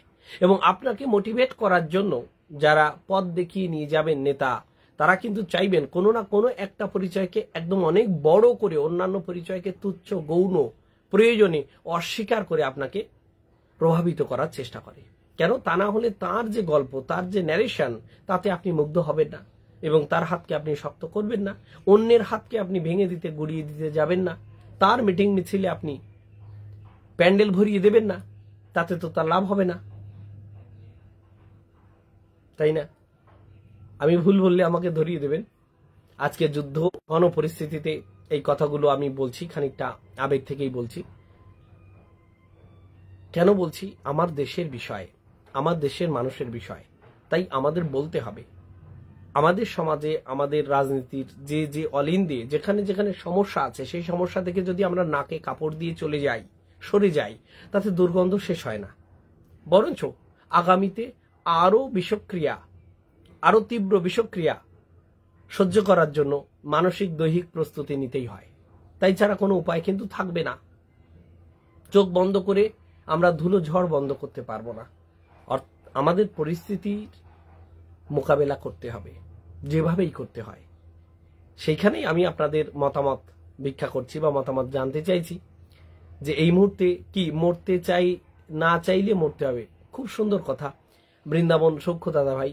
আমি অনেকদিন আগে ইংরেজি একটি সম্ভবত প্রবন্ধ পড়েছিলাম, কবিতাতেও আছে এরকম একটা লাইন, যে সেখানে সেনারা বলছেন, একজন সেনাবাহিনী মানে সৈনিকের বয়ানে কবিতাটা লেখা ছিল ইংরেজিতে, যে যারা মৃত্যু ভয়ে যুদ্ধে যায়নি, আমি যুদ্ধভূমি থেকে ফিরে এসে দেখলাম তাদের অনেকেই কবরে শায়িত। মৃত্যু ভয়ে যারা যুদ্ধক্ষেত্রে যায়নি, আমি যুদ্ধ থেকে ফিরে দেখলাম যে তাদের অনেকেই কবরে শায়িত। অর্থাৎ মরণকে এড়ানো যায়নি, যুদ্ধ করে মরেছে, আর যে ঘরে রয়েছে সে তথাকথিত শান্তিতে মরেছে, মরতে হয়েছেই হয়েছে। এবং আমাদের তথ্য যাচাই করতে হবে।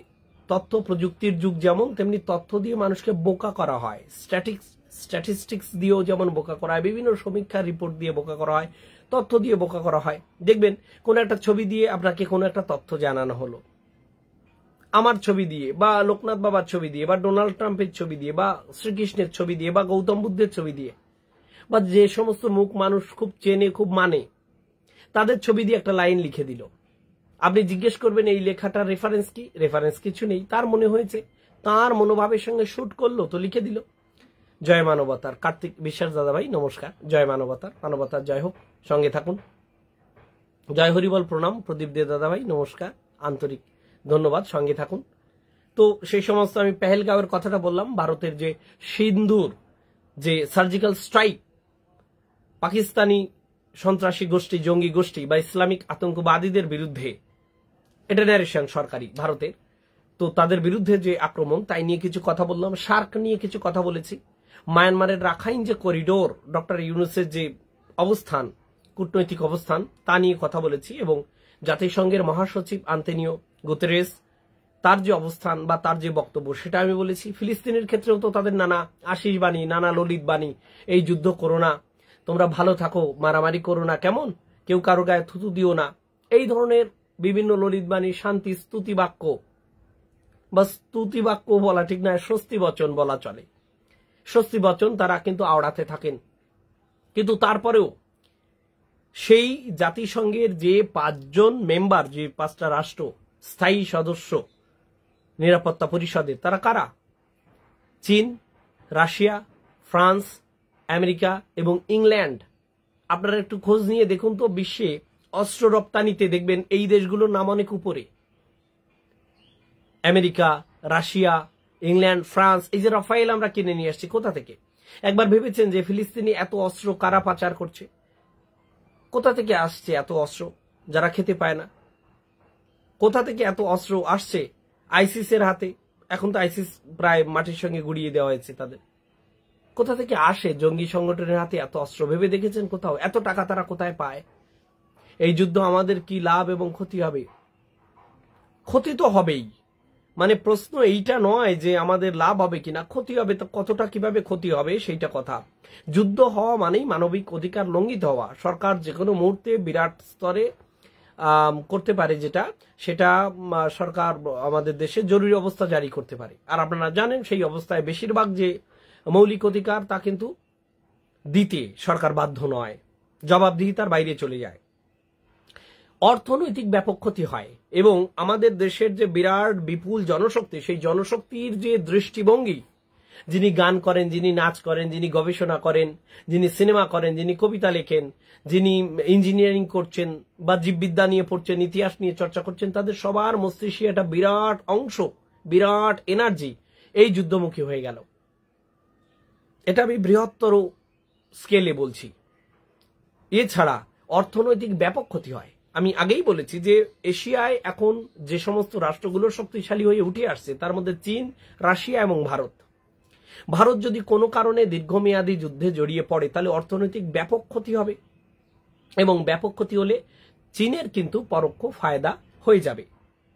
আমেরিকার ফায়দা অস্ত্র বিক্রিতে, পাকিস্তানকে অস্ত্র বিক্রি করবে টাকার বিনিময়ে ভারতকেও, ভারতের ক্ষতি হবে। কিন্তু প্রশ্ন সেখানে না, আত্মরক্ষাটাও তো একটা প্রশ্ন, যে যখন আমার দেশের মধ্যে এসে আমার প্রতিবেশী দেশের মাটিকে তারা তাদের ঘাঁটি হিসেবে ব্যবহার করে আমার দেশের নিরীহ মানুষকে মারছে, সশস্ত্র বাহিনীকে মারলেও অপরাধ কিছু কম হতো না, সেই মুহূর্তে আমাদের পলিসি কি হওয়া উচিত, এটা আমাদের একটু চিন্তা ভাবনা করতে হবে। আমরা অনেক ছোট মানুষ, ক্ষুদ্র মানুষ, আমাদের কথা রাজ্য সরকার বা কেন্দ্র সরকার শুনবেন এইটা আমি আশা করি না, এইটা থেকে বলছি না, কিন্তু আমাদের মনন, আমাদের চর্চা কি হওয়া উচিত, কোন দিকে খেয়াল রাখা উচিত। সবসময় মানবতা দেখা উচিত নয়, মানবতা দেখতে হবে তার প্রতি যে নীতি আইন যুক্তি মেনে চলে, তা তো বটেই। বৃন্দাবন সূক্ষ্ম দাদাভাই, অপরাধী বা অন্যায়কারীর প্রতি মানবতা দেখালে নিজেকেই নিশ্চিহ্ন হতে হবে। এই কথাটা কঠিন শোনালেও এই কথা কিন্তু বাস্তব কথা। আমি মাঝে একটু কথা বলে যাই, পৃথিবীতে এই যে শাস্তির জন্য যে সমস্ত থিওরি আদিমকাল থেকে এই পর্যন্ত, সেই হুদুদ থেকে আমি বলছি যে চোখের বদলে চোখ, নখের বদলে নখ, দাঁতের বদলে দাঁত, নাকের বদলে নাক, গলার বদলে গলা, মনে আছে আপনাদের এই আইন? ফিকহ যারা পড়েছেন ইসলামিক আইনেও সেখানেও দেখতে পারেন, বা সেই হামুরাবির যে সমস্ত আইন গাথা সেখানেও দেখবেন একটা হচ্ছে প্রতিশোধাত্মক, যে আমার একজনকে মেরেছে আমি তোমার একজনকে মারবো, আমার কান কামড়ে দিয়েছো আমি তোমার কান কামড়াবো। তো প্রতিশোধাত্মক একটা শাস্তি ছিল। আর একটা ছিল দৃষ্টান্তমূলক। দৃষ্টান্তমূলক মানে এই করা হয়েছে, যেমন যখন আলাউদ্দিন খালজি ভারতের শাসক ছিলেন, আর কি দিল্লিকে কেন্দ্র করে যে শাসন ব্যবস্থা গড়ে উঠছে সেই সময় উত্তর ভারতকে কেন্দ্র করে, তো তখন তিনি দৃষ্টান্তমূলক শাস্তির ব্যবস্থা করেছেন। তিনি বাজার ব্যবস্থা নিয়ন্ত্রণ করেছিলেন যে এই মূল্যের, এই দামে এই জিনিস বিক্রি করতে হবে, এর চেয়ে বেশি যদি কেউ নেয় তাহলে তাকে কি করতে হবে, তার হাত কেটে বা ঠ্যাং কেটে, বা একদিকের হাত একদিকের ঠ্যাং কেটে তাকে কিন্তু ফাঁসিতে ঝুলিয়ে রাখতে হবে। কোথায়? বাজারের মোড়ে। সবাই দেখবে যে এই ব্যক্তি ওজনে কম দিয়েছে বা দামে বেশি নিয়েছে বলে ঝুলিয়ে দেওয়া হলো একে। একে বলে দৃষ্টান্তমূলক শাস্তি। অর্থাৎ একজন অপরাধীকে শাস্তি দিয়ে অন্য অপরাধী প্রবণ মানুষদেরকে নিয়ন্ত্রণ করার যে থিওরি, যে মনোভাব, যে অ্যাটিটিউড, তাকে বলা হয় দৃষ্টান্তমূলক শাস্তি। তাহলে আগে কি বললাম? এক নম্বরে বললাম প্রতিশোধাত্মক শাস্তি, আর একটা হচ্ছে দৃষ্টান্তমূলক শাস্তি, আর একটা হচ্ছে সংশোধনাত্মক শাস্তি, যেখানে আমরা বলি যে ক্যাপিটাল পানিশমেন্ট দিও না, কাউকে হত্যা করে দিও না, কাউকে ফাঁসি দিও না, বরঞ্চ তাকে সংশোধন করার চেষ্টা করো। এই জন্য জেলকে এখন কি বলা হয়? বন্দিশালা, মা আমি বন্দি কারাগারে। এইটা না বলে এখন যদি গান গাইতে হতো, সেই বেদের মেয়ে জ্যোৎস্না সিনেমার যে স্বামী ওপারে করেছিলেন সম্ভবত ইলিয়াস কাঞ্চন, এদিকে করেছিলেন চিরঞ্জিত চক্রবর্তী, তো তাকে গান গাইতে হতো মা আমি সংশোধনাগারে, মা আমি বন্দি কারাগারে করে, আর গান গাইতে তিনি পারতেন না, অর্থাৎ তাকে সংশোধন করতে হবে। কিন্তু প্রশ্ন হচ্ছে সবসময় কি সংশোধন করা যাবে? উদ্দেশ্য হিসেবে তো ভালো, বিচার হিসেবে তো খুব ভালো, তত্ত্ব থিওরি হিসেবে তো খুবই ভালো, কিন্তু এটা কি প্র্যাকটিক্যাল? সবসময় কি এটা আমরা ফলো করতে পারবো? ফিজিবল কি? এইটা বিবেচনারও দরকার আছে। তাই কোথাও কোথাও রেয়ার অফ দ্য রেয়ার কেসে কিন্তু আমরা ক্যাপিটাল পানিশমেন্ট দিই, ভারতেও দেয়া হয়। আপনারা জানেন যে অভয়া কেস যখন ঘটেছিল দিল্লিতে, একটা রেপ কেস, ধর্ষণ কেস, তাতে কিন্তু ফাঁসি দেওয়া হয়েছিল। এখান থেকে যা বুঝলাম খালি মাত্র প্রতিশোধ নিয়েছে। এখন কথা হচ্ছে পাকিস্তান গিয়ে কিছু করবে নাকি থেমে থাকবে? যদি থেমে থাকে তাহলে যুদ্ধের সম্ভাবনা নেই। হ্যাঁ, সেটা তো ভবিষ্যতের কথা, সজল পোদ্দার দাদা ভাই। কিন্তু আমাদের কোনটা গ্রহণ করা উচিত? আমরা কি মোটেই তাহলে যুদ্ধ করব না? রাষ্ট্র যতদিন থাকবে ততদিন কি যুদ্ধহীন হয়ে থাকা আদৌ সম্ভব কিনা, এটাও একটা প্রশ্ন। কেউ কেউ মনে করেন পৃথিবীর সমস্ত অশান্তির এই শিকড়ই হলো রাষ্ট্র ব্যবস্থা, যেমন কেউ কেউ মনে করেন পৃথিবীর সব সমস্যার কারণ হচ্ছে ধর্ম, কেউ কেউ মনে করেন পৃথিবীর সব সমস্যার মূলে হচ্ছে ব্যক্তিগত মালিকানা, সম্পদের ব্যক্তিগত মালিকানা, কেউ কেউ মনে করেন পৃথিবীর সব সমস্যার মূলে হচ্ছে অহংকার। একটু আধ্যাত্মিক মানুষ যারা, অন্তর্মুখী যারা চিন্তা চেতনা করেন, যারা বহির্জগতের চেয়ে অন্তর্জগৎ নিয়ে বেশি ভাবিত, আধ্যাত্মিক মানুষজন, স্পিরিচুয়াল থিঙ্কিং যাদের বেশি প্রভাবিত করে, তারা মনে করে যে অহংকার, মানুষের অনিয়ন্ত্রিত অহংকার হচ্ছে সমস্ত সমস্যার আদি কারণ। তো কি বলবো, আপনারা যুক্ত হয়ে কিছু বলতে পারেন, বা কোনো জিজ্ঞাসা বা কোনো প্রশ্ন বা কোনো মন্তব্য আপনারা করতে পারেন। না তা না হলে প্রায় 1 ঘন্টা হতে গেল, 4 মিনিট বাকি আছে। আজকের আলাপ আমি এখানে শেষ করবো। আমি সাম আপ করি। পেহেলগাঁওয়ের কথা বলেছিলাম। আচ্ছা, সার্কের কথা কেউ জিজ্ঞেস করেছিলেন এবং জাতিসংঘের কথা। জয় হরি বল, মানবতার জয়। যে কোনো যুদ্ধই আমাদের, বিশেষ করে দেশের অর্থনীতি যেরকম ক্ষতিকারক হয়, সেরকম সাধারণ মানুষের দুঃখের সীমানা থাকে না। সেই জায়গায় দাঁড়িয়ে প্রত্যেকটা সরকারের হওয়া উচিত, হ্যাঁ হয়তো কি বলতে চেয়েছেন, শান্তিকামী হওয়া উচিত। সে তো বুঝলাম, আমি শান্তিকামী হলাম, কিন্তু আমি শান্তিকামী হলেই তো সবাই শান্তিকামী হবে না।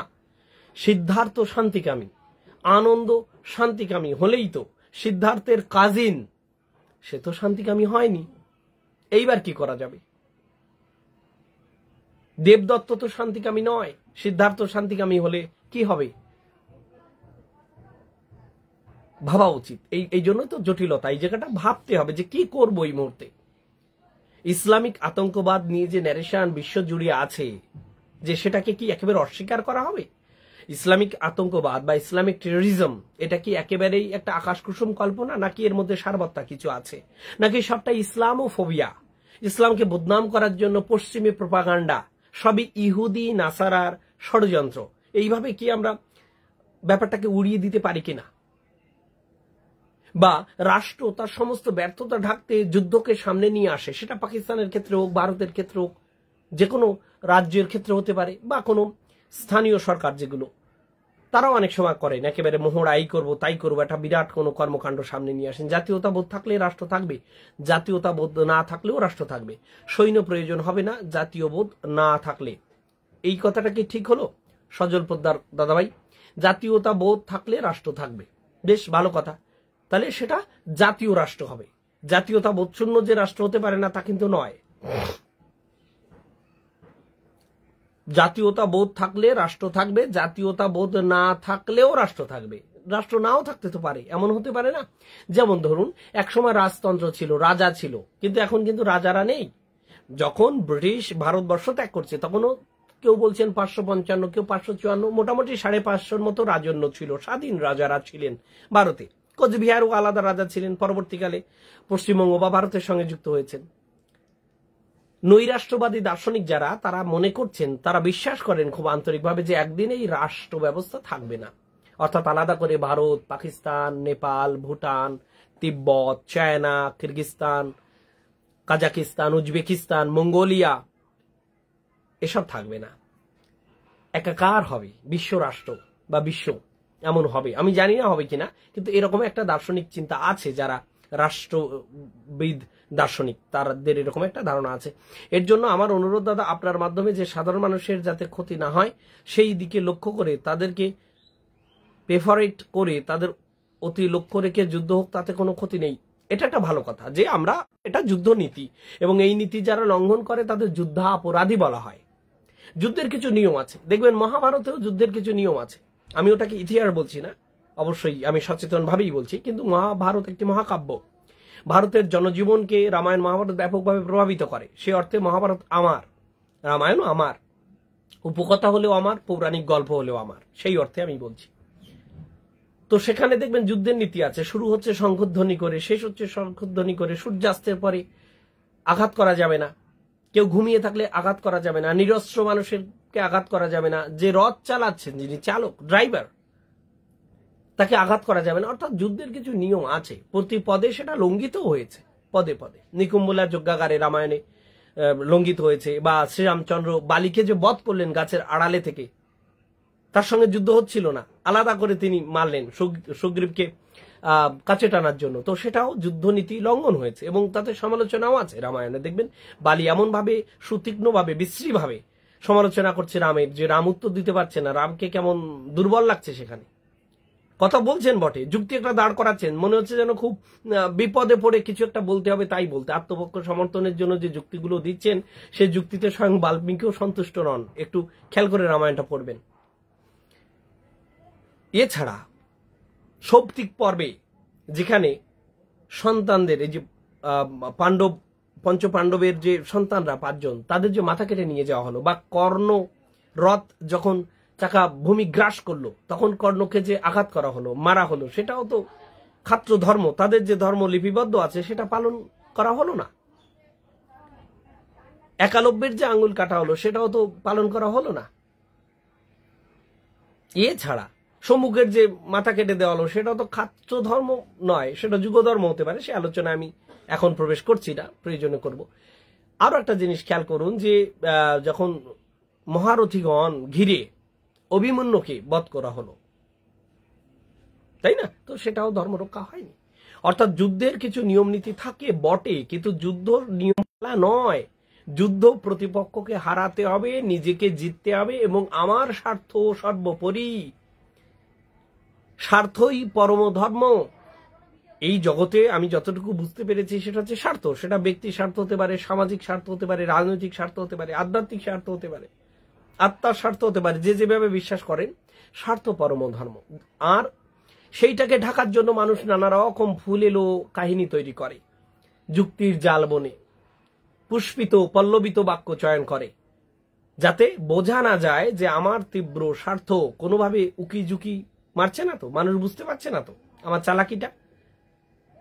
আমি আমার স্বার্থের জন্য কাজ করছি, কিন্তু মানুষ বুঝতে পারছে না তো। মানুষ যেন এই বোঝে যে আমি কোনো মহান কার্য করছি, আমি যেন বৃহৎ মানুষের জন্য কাজ করছি। তাও করে মানুষ, সেটাও বলেছি। ব্যক্তির স্বার্থ একমাত্র স্বার্থ নয়, বৃহত্তর স্বার্থ হয়, সমাজ স্বার্থ হয়, রাষ্ট্র স্বার্থ হয়, মানবতার স্বার্থ হয়, মানুষ করে, প্রভাবিত হয়। কিন্তু এই এত স্বার্থের পেছনে কিন্তু ব্যক্তি স্বার্থ কখনো মারা যায় না। ব্যক্তি স্বার্থ সেই একেবারেই আটকুড়ের ছেলের মতো শেষ প্রদীপটা জেলে রাখে, বংশের দ্বীপ জেলে রাখে। এইরকম কিন্তু ঘটনা ঘটতে থাকে। তো এই মুহূর্তে নীতি কি হতে পারে? ধরুন আমি শান্তিবাদী, কিন্তু আমাকে একজন আক্রমণ করছে। জয় হরিচাঁদ নিউটন বিশ্বাস দাদা ভাই, অহোভাগ্য আমার, নমস্কার দাদা, হরিবল। তো এই যে ব্যাপার স্যাপার চলছে বিশ্ব জুড়ে, আপনি তো শান্তিতে ছিলেন, একজন এসে আপনাকে অতর্কিতে আক্রমণ করে গেল।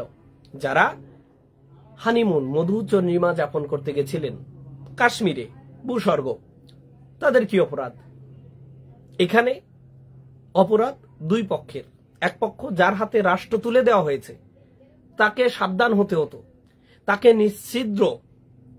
নিশ্ছিদ্র বর্ডার তৈরি করতে হতো, যে কোনোভাবেই যেন আমার দেশের কোনো মানুষের জানমালের ক্ষতি না হয়। কোনোভাবে জঙ্গি ঢুকতে পারলো কেন? তাহলে এই জবাবদিহিতা স্বরাষ্ট্রমন্ত্রীকে দিতে হবে।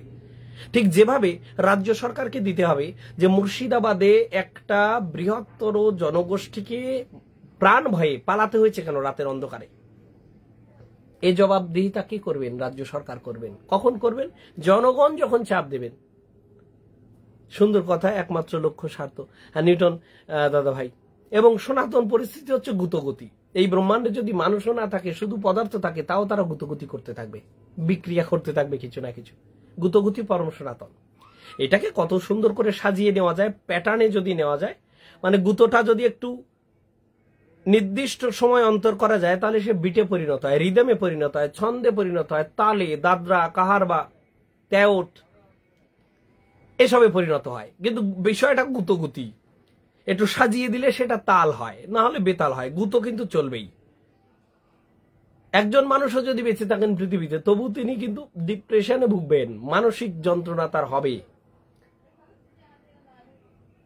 তার মধ্যে বিক্ষুব্ধ হয়ে উঠবে তার অন্তর, মানসিকভাবেও শান্ত হয়ে যাবে না, একেবারে হওয়া সম্ভব নয়।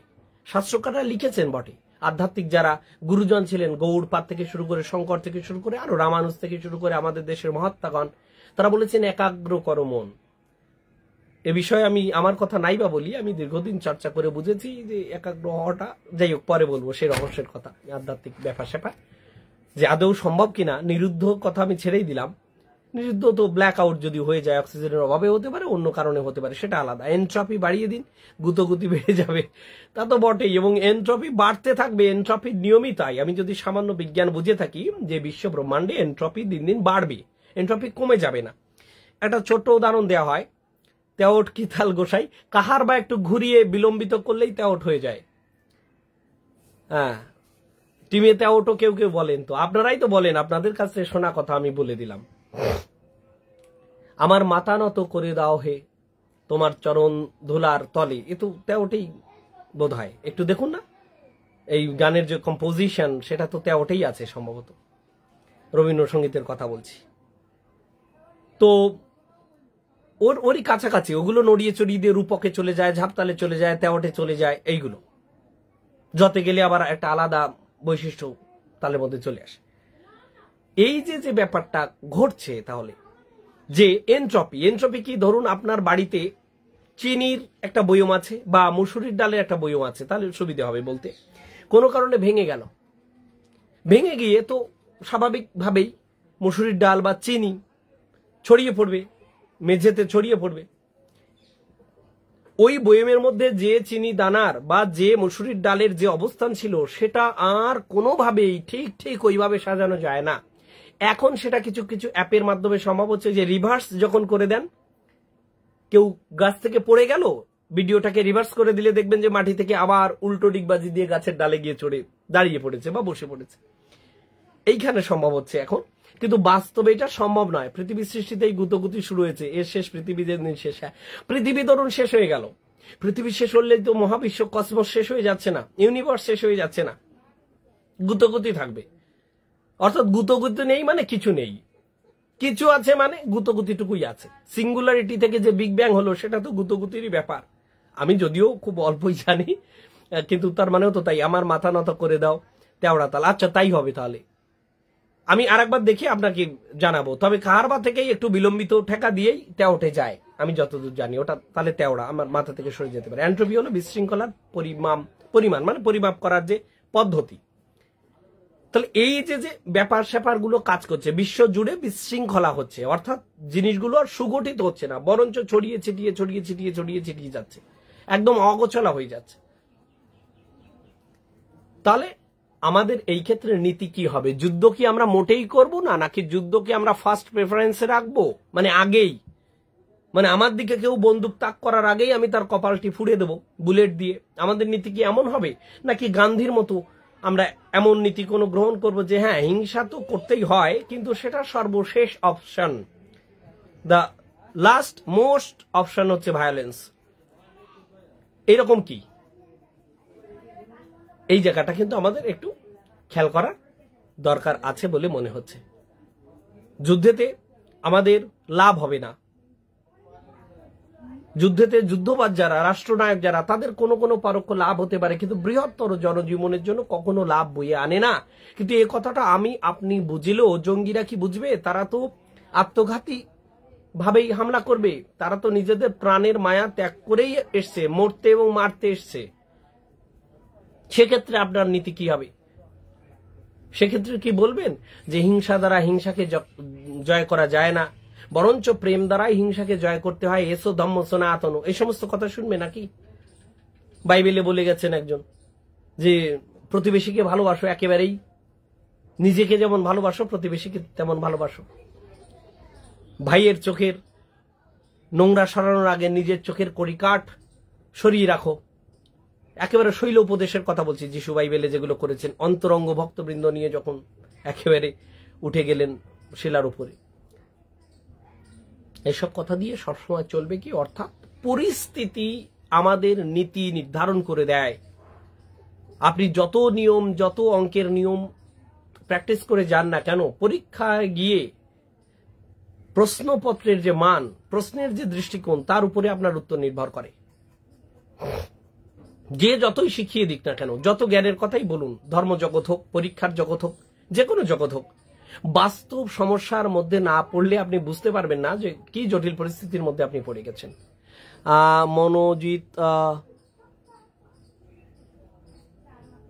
মনোজিৎ পাল, ধন্যবাদ, সুন্দর বলেছেন দাদা ভাই, আপনাকেও ধন্যবাদ। নিজেদের নিরাপদ রাখার জন্য নিরাপত্তা বলয় তৈরি করতে হবে। হ্যাঁ, নিরাপত্তা বলয় তো আছে, কিন্তু ফেল করলো কেন? আমাদের তো আছে, তার জন্য আমরা অনেক ট্যাক্স পে করি, আমাদের দেশে সেনাবাহিনী আছে, আমাদের এয়ারফোর্স আছে, নেভি আছে, তো সেখান থেকে ঢুকলো কেন? নিজেদের নিরাপদ রাখার জন্য নিরাপত্তা বলয় তৈরি করতে হবে, ঠিক আছে। নিজের উপর হওয়া আক্রমণ প্রতিরোধের জন্য যুদ্ধ করতে হবে, করতেই হবে, আত্মরক্ষা, এটাই তো আদিমতম ধর্ম, মানুষের আদিমতম ধর্ম আত্মরক্ষা, সেফ ডিফেন্স। নিরীহ জনগণ যাতে সবচেয়ে কম ক্ষতিগ্রস্ত হয় সেদিকে খেয়াল রাখতে হবে। হ্যাঁ, এটা নীতির মধ্যে আসে, কিন্তু মুশকিল হলো এই, জঙ্গি গোষ্ঠী যখন যুদ্ধে যায় তখন তারা জিম্মি করে মানুষকে। কি করে? ধরুন পাকিস্তানি একজন নিরীহ শিশুকে বা কোনো একজন নিরীহ নারীকে বা কোনো বুড়ো একজনের গলায় ছুরি ধরবে বা তাকে সামনে রেখে হিউম্যান শিল্ড হিসেবে ব্যবহার করবে। বুঝতে পারছেন? তাহলে সামনে সর্বনাশ আর পেছনে বংশনাশ, এইরকম হচ্ছে অবস্থা। এই সময় কি করা হবে? আমরা তো নিরীহ মানুষকে মারবো না, সিভিলিয়ানদের মারবো না, এটা আমাদের নীতি। কিন্তু যখন জঙ্গিরা তারা এগিয়ে আসছে এবং তারা ওই দেশেরই নিরীহ জনগণকে শিল্ড হিসাবে ধরে নিয়ে আসছে, তখন কি করব? তখন কি ওই নিরীহ জনগণকে গুলি করে তারপরে আমি জঙ্গিকে গুলি করব? এরকম হবে? নাকি জঙ্গি ছাড়া পাবে এবং নিরীহ মানুষটাকেও ছেড়ে দেব? No security arrangements can give 100% guarantee. সে 100% গ্যারান্টি পৃথিবীর কিছুতেই নেই। 100%-এর কথা বলছে না, প্রবাবিলিটি কিভাবে বৃদ্ধি হতে পারে সেটাই হচ্ছে কথা। কাহার বা 8 মাত্রা, তেওড়া 7 মাত্রা, বা দুটো তালি আলাদা। যাই হোক, আলোচনা যুদ্ধ নিয়েই থাকুক। যুদ্ধ কখনো শান্তি আসে না, তবে ঠাকুর যে ফুলে সন্তুষ্ট থাকে সেই ফুল দিয়ে পুজো দিতে হয়। একদম আমি এটাই হয়তো বলতে চাচ্ছি একেবারে, যেটা প্রত্যাঘাত তো করতে হবে আত্মরক্ষার জন্য, কিন্তু সেটা কতটুকু হতে হবে এবং নীতিতে, আমি নৈতিকতা নিয়ে আলোচনা করছি যে সেটা কিভাবে আমরা করতে পারি, কতটুকু আমরা করতে পারি। সেটা কি আগেই করব, না মাঝখানে করব, না শেষ অপশন হিসেবে করব? প্রয়োজনে নিরীহ মানুষও মরবে, মারতে হবে, এটা বৃহত্তর স্বার্থ। হ্যাঁ, এই জায়গায় কিন্তু একটা স্পষ্ট উত্তর পাওয়া গেল যে বৃহত্তর স্বার্থে হয়তো 2-1 নিরীহ মানুষের বলি দিতে হবে। তার কারণ হচ্ছে এই যে আপনি তাকে ছেড়ে দিলেও জঙ্গিরা যে তাকে যাওয়ার সময় ছেড়ে দেবে, নাও দিতে পারে, তাই না? অলিম্পিক জয় করছে না যে যাও জানিয়ে দাও যে আমি অলিম্পিকে সোনা পেয়েছি বা ব্রোঞ্জ পেয়েছি বা পিতল পেয়েছি। এটা তো no terrorism can be countered without counter. Terrorism, Newton বিশ্বাস একদম ঠিক, সরোজ কুমার বাবু, টেররিজম, কিন্তু এইটাকে আমরা টেররিজম আর বলি না। একটাকে যেমন আক্রমণ বলি, একটাকে বলি প্রতি আক্রমণ। পরাক্রমী, পরকে আক্রমণ করে। আবার একটা অবস্থান আছে যে আমি নিজেকে শুধু রক্ষা করি, আত্মরক্ষার মোডে থাকি, আমি অন্যকে আক্রমণ করি না। এবার টেররিজম কথা আর সেলফ ডিফেন্সকে গুলিয়ে ফেলবো কিনা, এটা একটা কথা। যার বৈধতা আছে, রাষ্ট্র আছে, যার সিস্টেম আছে, তাকে আমরা একই জিনিস, সেও মারছে এও মারছে, এর পেছনে একটা রাষ্ট্রের বৈধতা আছে, একটা নীতি নৈতিকতা আছে, এর একটা নীতিমালা আছে। যে জঙ্গি, তারও একটা নীতিমালা আছে, তারও একটা উদ্দেশ্য আছে। কিন্তু সেটাকে বৈধতা যতক্ষণ না দেয়, সেটাকে আমি একটু আগে পরিভাষা যখন ব্যাখ্যা করেছি যে জং শব্দের অর্থই যুদ্ধ, জঙ্গি মানে যোদ্ধা। কিন্তু যখনই আমরা জঙ্গি গোষ্ঠী বলি, এরকম সাধারণ সংজ্ঞা আমরা ধরি না, বরঞ্চ তার টেকনিক্যাল যে মিনিং আছে সেটাকেই আমরা খেয়াল করি। দ্যাটস নোন অ্যাজ, দেখা যাচ্ছে না সরোজ কুমার বাবুর একটা comment, that's known as bilateral damage Brindaban. আচ্ছা, বৃন্দাবন দাদা ভাইকে ট্যাগ করে উনি লিখেছেন মন্তব্য রাখার জন্য, মতামত রাখার জন্য। তো এই ব্যাপারগুলো কিন্তু আমাদের একটু খেয়াল করতে হবে। আর দিনের শেষে যেটা গণতান্ত্রিক সিস্টেম, জনগণ যদি জাগ্রত না হয়, গণতন্ত্রকে খুবই ঘৃণা করতেন অ্যারিস্টটলও। এর কারণ হচ্ছে ডেমোগ্রাফি এবং ডেমোক্রেসি, এই দুটো কিন্তু একেবারে একই সিস্টেমের দুটো পা। ডেমোগ্রাফি চেঞ্জ হলে ডেমোক্রেসি চেঞ্জ হয়, বুঝতেই পারছেন। সেটা সেন্সাস নিয়ে আমি যে আর্টিকেলটা লিখেছিলাম, আপনারা বিভিন্ন মতামত দিয়েছেন। Attack is the best way for defence. হ্যাঁ, সরোজ কুমার দাদা ভাই, ধন্যবাদ মতামতের জন্য। তো এই যে ব্যাপারটা হচ্ছে যে ডেমোগ্রাফিক্যাল চেঞ্জেস কিন্তু আসছে, সেক্ষেত্রে কি দীর্ঘমেয়াদী কোন রকম আমরা সমস্যার মধ্যে গিয়ে পড়বো কিনা, সেটাও কিন্তু আমাদের ভাবতে হবে। সবসময় শান্তির ললিত বাণী শুনিয়ে আমরা রক্ষা পাবো না, এটা সম্ভব নয়। আর যে কোনো সমস্যাকে খুব সতর্কতার সাথে বিশ্লেষণ করা উচিত, অন্তত চোখ বুজে থাকা উচিত না, দেখা উচিত। যে কোনো কিছু, কেউ একটা কিছু বললেই তো আমরা মেনে নেব না, সেটাকে আমরা আমাদের মতো করে বোঝার চেষ্টা করব। হতে পারে যে আমাকে ভালো জিনিসকে খারাপ করে বলছিল, বা খারাপ জিনিসকে ভালো করে বলছিল, বা ভালো জিনিসকেই ভালো করে বলছিল। তো এইরকম ব্যাপার স্যাপার কিন্তু কাজ করে।